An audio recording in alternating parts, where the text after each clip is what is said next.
Olá pessoal, meu nome é Rogério Tenório, eu sou doutorando do Programa de Pós-Graduação em Letras e professor da Rede Municipal de Aracaju. Nesse trabalho que tem como tema e título, eu vou falar sobre a construção da BNCC e do currículo de Sergipe como tecnologia de governo. O problema principal aqui, a questão principal que eu coloco é: os documentos curriculares, no caso a BNCC e o currículo Sergipe, podem ser vistos como tecnologia de governo? E aí, o objetivo do trabalho é analisar e problematizar a construção desses documentos a partir do conceito de tecnologia de governo de Michel Foucault, num texto Verdades e Subjetividades, que foi publicado na década de 70, mas que eu tive acesso numa edição de 1993. E a partir daí a gente faz um estudo bibliográfico, né? Interpretativista, que tem como objeto principal os textos introdutórios da BNCC e do currículo de Sergipe. E tendo como referência, né, a parte de língua inglesa, que é a minha área de atuação. O trabalho está dividido em várias partes, né? Essa apresentação é um recorte. Então, nós vamos falar sobre o currículo como tecnologia de governo, a partir desse conceito, a construção da BNCC, a construção do currículo de Sergipe e as técnicas de governo em língua inglesa, trazendo alguns exemplos aqui retirados do currículo de Sergipe. E, por fim, as considerações finais. Então, primeiro, o que vem a ser tecnologias de governo ou técnicas de governo, vou usar esses dois termos aqui. O Foucault ele fala o seguinte, que governar as pessoas, no sentido lato do termo, não é uma maneira de forçar as pessoas a fazer o que o governador quer. É sempre um difícil e versátil equilíbrio de complementaridade e conflito, né, entre técnicas que asseguram a correção e processos por meio dos quais o eu é construído e modificado por si próprio. Então aqui a gente percebe que as tecnologias ou técnicas de governo elas vão operar no sentido de fazer com que as pessoas se vigiem elas próprias para fazer aquilo que está determinado. Não há uma coerção ou violência explícita para obrigar as pessoas a fazer, mas técnicas que fazem com que elas próprias se vejam desejando fazer aquilo que é determinado. A construção da BNCC, né, passou por um processo relativamente longo. Na Constituição de 88 tem uma indicação para que o Brasil tivesse um documento nacional. A LDB reforça essa ideia e a partir de 2015, no governo Dilma, é formada a primeira versão da BNCC. Em 2016, nesse contexto de impeachment, sai uma segunda versão. Essas duas versões tiveram contribuições de milhares de professores, tanto professores universitários quanto os professores da educação básica. E aí saiu uma terceira versão, e é essa terceira versão que é homologada, que foi coordenada por várias instituições do terceiro setor, né? É o que Caetano chama de terceiro setor mercantil. E essa versão que é homologada, coordenada por vários institutos brasileiros, e esses institutos até hoje estão operando aí na coordenação da formação continuada. A BNCC ela é constituída basicamente de textos introdutórios das áreas do conhecimento dos componentes, e o que a gente chama de aprendizagens são as competências e as habilidades que os estudantes, né, que a BNCC traz como direitos dos estudantes, e é o que deve ser ensinado e aprendido pelos alunos. Caetano fala que, refletindo sobre essa participação das instituições do terceiro setor, ele fala que para o neoliberalismo, o Estado, ao mesmo tempo que reduz as políticas sociais, é um importante criador de mercados, oportunizando novos negócios, e as reformas educacionais passam a ter um papel importante nesse mercado.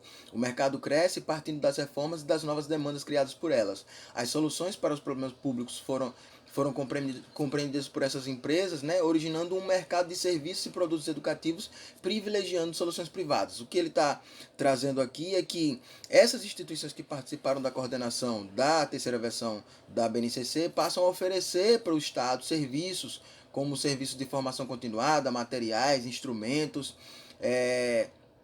e aí elas passam a dragar uma parte dos recursos públicos para diversos fins. E aí você tem também uma falta de protagonismo também dos setores públicos. O currículo de Sergipe, por sua vez, ele passou por um processo relativamente longo também, a partir de 2017, com a pactuação dos municípios, né? Os municípios assinaram um termo confirmando que gostariam de participar da construção de um currículo. Nós tivemos a formação de uma comissão, essa comissão formada por professores das redes municipais e da rede estadual, e essa comissão participou de um treinamento em Brasília, São Paulo, na verdade vários treinamentos para aprender a fazer a articulação entre o currículo e a Base Nacional Comum Curricular. A partir daí se tem a elaboração de uma primeira versão, uma versão preliminar do currículo do Sergipe, e essa versão é submetida a seminários regionais presenciais. Foram 8 seminários, e depois uma versão seguinte foi submetida à consulta pública online, a última versão foi submetida aos conselhos municipais e ao Conselho Estadual da Educação, e foi homologada no final de 2018.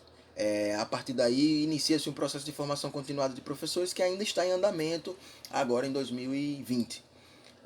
Então foi assim que aconteceu o processo de construção do currículo do Sergipe, e a partir desse processo, o texto final, né, a gente percebe algumas técnicas de governo operando no texto. Eu vou pegar aqui um exemplo de língua inglesa, onde o currículo fala o seguinte: o currículo de Sergipe em língua inglesa visa formar um estudante que saiba usar de modo crítico, responsável e ético a língua estrangeira para interagir com outros cidadãos em variados contextos locais e globais, no sentido de contribuir para o seu desenvolvimento pessoal e de sua comunidade, bem como o desenvolvimento do Estado de Sergipe. Então, sem questionar a pertinência, né, desses objetivos, o que eu queria chamar a atenção aqui é: a gente tem objetivos determinados para o que o estudante deve ser, o que ele deve fazer com o ensino, com a aprendizagem, e essa contribuição ao desenvolvimento pessoal da comunidade do Estado de Sergipe que está encartado. Então, tudo aquilo que não está dentro dessas determinações que o próprio texto traz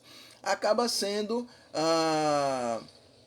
um contrassenso a essa técnica de governo. Então, os professores e alunos, de certa forma, ficam vinculados àquilo que o currículo está determinando como importante, mas não há uma imposição disso.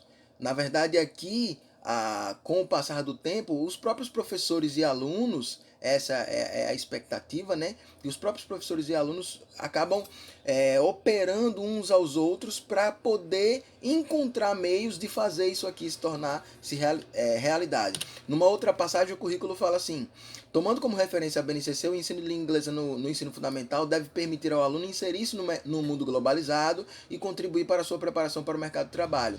Então você vê aqui que mundo globalizado e mercado de trabalho passam a ser os fins, né, da aprendizagem de língua inglesa. Então, isso gera uma vinculação no sentido de que outros interesses na aprendizagem de inglês que não estejam vinculados a uma inserção no mundo globalizado no mercado de trabalho talvez não sejam vistos com os bons olhos que esses fins aqui estão colocando.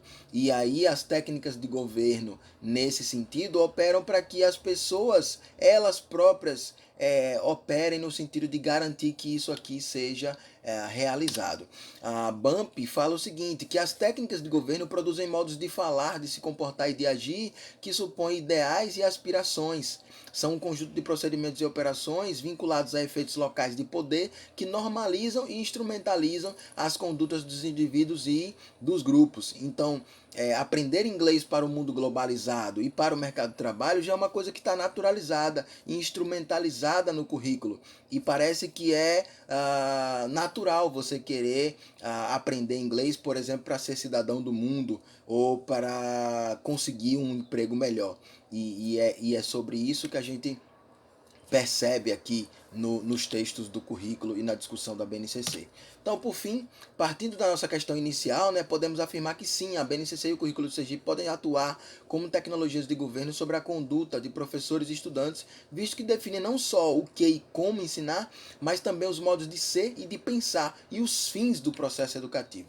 Então, a gente percebe claramente que estão operando no currículo tecnologias de governo nos moldes do que traz Foucault nesse texto que a gente viu. Então aqui as referências e muito obrigado aí os contatos para quem quiser conversar mais sobre isso, já que aqui é um recorte do artigo que vai ser publicado na revista do Educom. Muito obrigado.